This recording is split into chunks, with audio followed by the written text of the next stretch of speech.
మీ ఎలాంటి వ్యాపార ప్రకటనలకైనా వెంటనే మా ఛానల్ సంప్రదించండి. గురుగారు, చైత్ర మాసంలో కొత్తగా ఏదన్నా పనులు ప్రారంభించడం మంచిదేనా? సక్సెస్ రేట్ ఎంతవరకు ఉండొచ్చు అంటారు?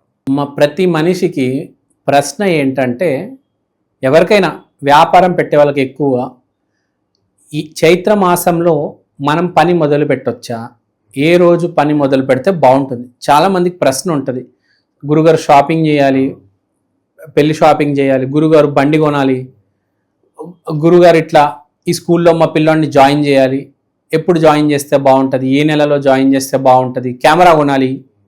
సో చైత్రమాసం మొదటి రోజు, ఎందుకంటే మనకు ఉగాది చైత్రమాసం మొదటి రోజు వస్తుంది. ఎందుకు అంటే ఆ రోజు కొత్త సంవత్సరం మొదలవుతుంది కాబట్టి, సంవత్సరమే మొదలవుతుంది కాబట్టి ఆ రోజు ఏ పని మొదలుపెట్టినా సక్సెస్ వచ్చే ఛాన్స్ చాలా ఎక్కువ.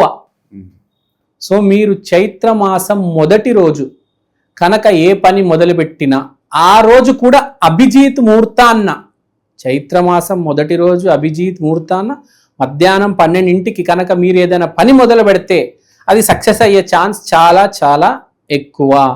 సో మీకు ఏదైనా మొదలు పెట్టాలంటే ఆ రోజు మొదలు పెడితే శ్రేష్టం, అద్భుతం. మీరు మొదటి రోజు మొదలు పెట్టొచ్చు, లేదంటే చైత్రమాసం నవమి రోజు మళ్ళీ ఏదైనా పని ఉంటే మొదలు పెట్టొచ్చు. మంచి రోజులు ఈ 2 రోజులు చైత్రమాసంలో.